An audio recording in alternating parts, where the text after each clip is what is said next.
I wanted to do a story today about tithing and the Lord's provision. I want to start this story at around 2008. We had just gone through the housing crash of 2008, and we ended up doing a short sale on our house, and that was a very difficult thing to go through for us. It was the tightest time financially that we'd ever gone through. And I think part of why we weathered that storm so difficultly was because of some bad decisions that my husband and I had made, not really consulting the Lord, just doing things, and ended up having some bad consequences as a result of not really consulting the Lord like we should have. And so at that time, we had a short sale on our house, and I will say that people in our church did step up and help us through this transition, and we did experience where we always had a place to live. We ended up moving from our old home into a townhouse rental, and in that rental, it really was a great opportunity for us because it was a nice rental. It had just a lot of really nice features. It was something we could afford. And at first, I was concerned that we might not be able to find a rental that would take us after a short sale. But thankfully, they took us right away with no question and really didn't give us any problem. We ended up being able to stay even in our old neighborhood, which was also a blessing. So we just moved a couple blocks. It ended up being not a big deal. So the Lord provided this new place for us to kind of get reestablished, and all was well. And we were praying at that time to move to a different state. David and I both felt on our heart that the Lord, that we wanted to move somewhere, but we weren't sure where that place was going to be. And so we were praying about it a lot, like where we should move and for the Lord's timing on where and when this should be. And David had applied to many different states, Texas and Florida and just all over, just trying to see where we would end up. He ended up getting a job offer, and we ended up changing states. And through this, I just want this to be a testimony of tithing. We did continue to tithe. We gave a portion of our income to the Lord, our first. I think it's important that we give our first, the 10% that we earn, to the Lord. And so we did that. And the Lord provided for us in just the most amazing ways on our move, changing states. One of the things that we needed was we needed to have two cars. And at this time in our lives, we had one vehicle that we were sharing. And in order to move to this new job that he had, there was going to be a period of a month where he was going to be working in a different state than I was in. And so we were going to need two cars, one for me and the kids and one for him as he was working in a different state. And so we at first were wondering, how are we going to be able to get another car? Our credit is not good right now, just coming off of a short sale, and it just was going to be very difficult. And so we decided that we were going to go out and just try. So he went to a Ford dealership and he applied for a new car finance. And the sales guy came back and he said the most amazing thing happened. He said, I don't know how it came, but the bank didn't see the foreclosure of your home. And the reason why I say foreclosure is because even though we did a short sale, it was incorrectly filed for a period of months as a foreclosure. And that is just death to your credit score. So as the sales guy came back and he said, I don't know how the bank didn't see this foreclosure, but you got approved with like the maximum high credit score, which we didn't really have. And we got the interest rate, the premium, like the good interest rate that they advertise, that's always based on credit score. And they'll say like, 0% interest with approved credit. I can't remember if it was 0% or 3%, but whatever it was, we got the best interest rate, and they approved the car despite what was really true about our credit report. So the sales guy said, if I were you, I would sign for this car like right now before they change their mind. And so we did. We ended up buying the car, and I just felt like that was a miracle of God that we got the car approved at the best interest rate possible. It was a miracle. We were like, this is amazing. The next thing that we needed was a corporate credit card to pay for the moving expenses and also living expenses of my husband while he was going to be living in a hotel for a month. And his new company had agreed to pay the moving costs, but the requirement was that the charges would have to be on a corporate card. So he applied for the corporate card and was declined based on the foreclosure. And at first we talked about it and we were devastated, and David's like, how am I going to get a corporate card? If I can't get the corporate card, then we won't be able to do the move, because we couldn't pay cash for the hotel and for a month, and then the moving expenses, even if we were going to be reimbursed, we would have to have it on a card. And so we prayed about it. David took a deep breath and he called the credit company and explained the situation, that he was prepared in his mind to say all these things, explaining the foreclosure and the company and the move, and he was ready to say all these things. And he got on the phone, and the card company said, hello, how can I help you? And he said, I'm here about a credit card application for a corporate card. And she asked for his name, and she just kind of typed, click, click, click, click, click. And she goes, oh, I see it right here. Okay, yeah, that's approved. Would you like me to overnight that to you? And he was like, just shocked. Like, he thought he'd have to explain a lot more. He was like, yeah, that would be great. And so the next day, the corporate credit card was approved and sent overnight mail right to our house. And we had everything we needed for the move. And we were just blown away by it. The next thing that we needed was a rental in our new state. And having a family, at this time we were a family of 4 with 1 baby on the way, we needed a house that was going to have a few bedrooms to accommodate 3 children, and I was hoping we would be able to find something we could afford. And I started looking for rentals, and they were all different price points, but I saw this one that was like way lower price than all the other houses. And I was like, oh my gosh, this one's like $500 cheaper than everything else that's available. So I applied for it online for the rental. I got an immediate approval that we were approved for a 1-year lease. We ended up signing the contract sight unseen. And we moved down there in just 6 weeks. And we drove to the new house, and it was in beautiful condition, clean, had everything we needed and more. And I just couldn't believe the price being so much lower than the market price. And it was just an amazing blessing. And I say this because we were tithing. Finances were tight, but we continued to tithe to the Lord, our first 10%, despite everything.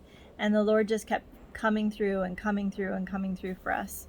And we did run into a little hiccup when we had in our mind thought, well, we're just going to stay in this lease for like as long as we can, and try to save up some money for a new house someday. And so we were saving up this money, and we got kind of thrown a curveball when the owners of the rental had sent a notification that they were unexpectedly moving back. They were changing states themselves, and they wanted their old house back. And so they gave us 3 months notice that our 1-year lease upon completion wasn't going to be renewed because they were moving back in. And in our minds, we were thinking, oh, we'll live here 2, 3, 5 years. So we were like, again, oh my goodness, we're going to be faced with another move.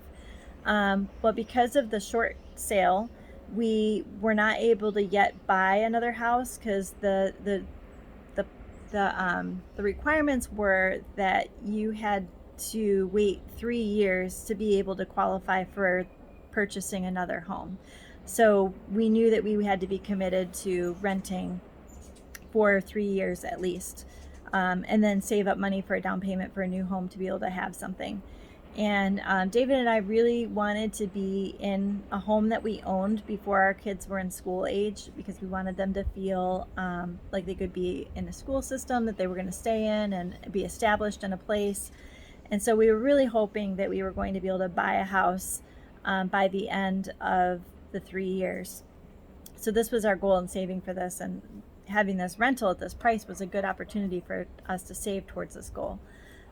So I began looking again at rentals that would be available, and I was going through the online options, just kind of scrolling through what was available nearby. And to be honest, it was very uninspiring. A lot of them were high prices, bad neighborhoods, poor condition.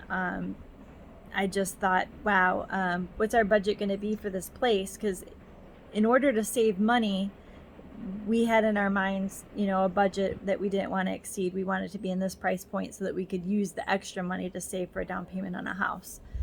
And I just began to be very discouraged. I was looking at these homes thinking, I don't really want to live in any of these places. And so I was scrolling through the houses, and I felt, this is going to sound strange, but I heard in my head, the voice of the Lord say, why are you looking for what I have for you among the rubble? And so I started shifting my thought, and I started thinking, why, maybe I can believe for a miracle. Maybe God is going to do something like he did when he moved us. We got the corporate card. We were approved for the car that we needed. We got this amazing rental when we needed it.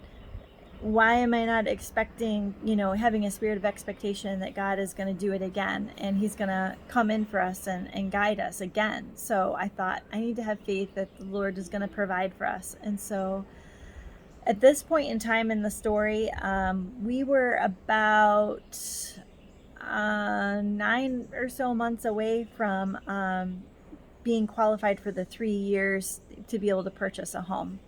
So it was close enough to where we didn't really want to get into another lease for another year, because we were thinking, well, maybe we could qualify for a home early. So I started thinking maybe we can just skip the rental and just go straight to purchase. So we were praying about this, and I started looking at homes that were available for sale. Even though I knew it was impossible, I thought all things are possible with God. So I'm going to look for homes that are for sale, even though it goes against logic of what's going on for real. So I started looking at homes, and I saw one that I thought this would be a great home for us. And so I showed it to my husband, and he looked at it and he said, oh my gosh, yeah, that house is great. We would be great in that house. And so we decided to take an act of faith, and we drove to this house. It was vacant, and I said, why don't we go, and on the back porch they had a deck. I said, let's go on the back porch and pray if God would deliver this house for us. So we did that as a family. Since it was vacant, we weren't really bothering anybody. We went on the back deck, and we all held hands, and we prayed that the Lord would provide a house for us to live in, that we wouldn't have to rent anymore, and that we could just be settled with our family in a home that we own. And so we prayed for a while with the children, all of us together there, and then we went home. And this was when another miracle happened. The Lord stepped in. We got home from prayer, and we had just unloaded from coming in the door when the doorbell rang. And my husband and I looked at each other like, are you expecting somebody? And no.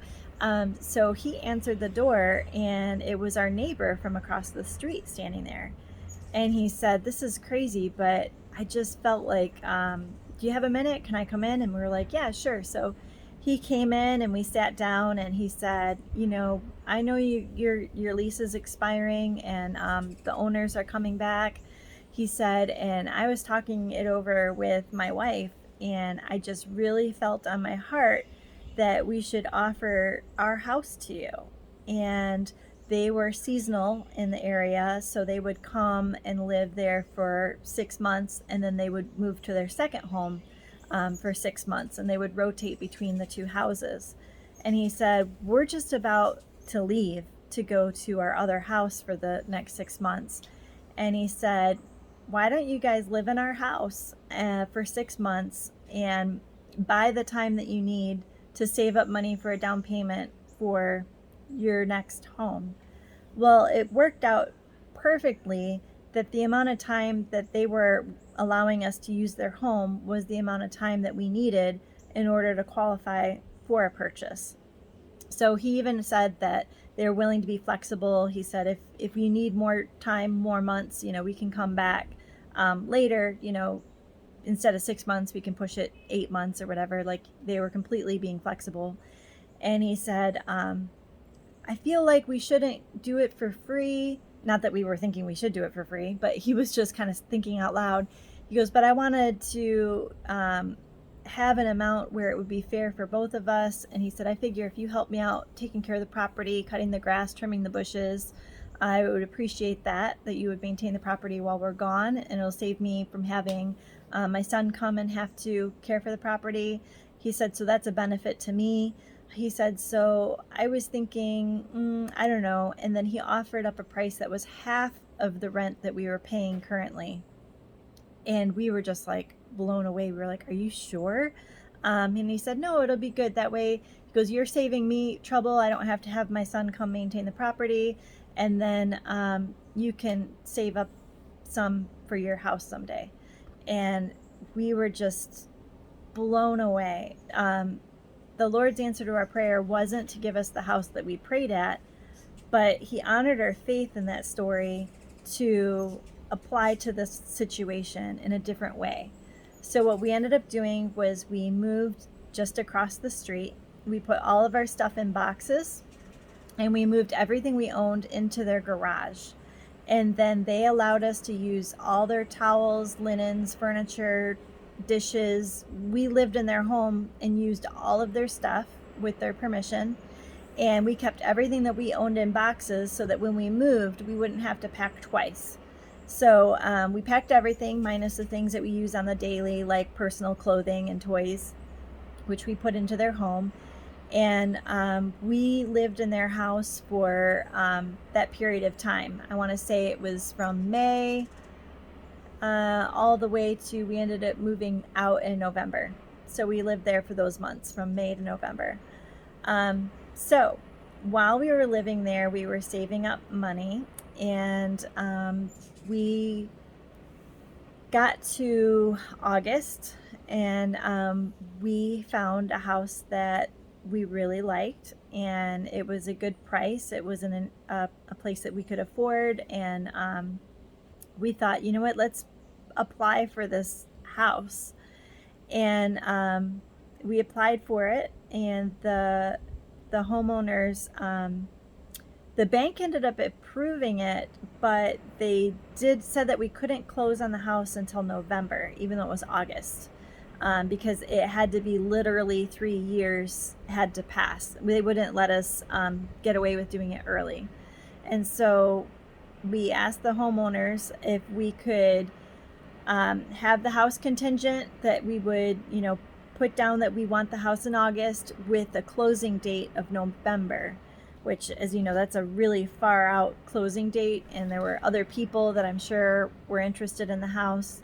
But again, the Lord stepped in, and the owners ended up approving the contingency with a close date of November.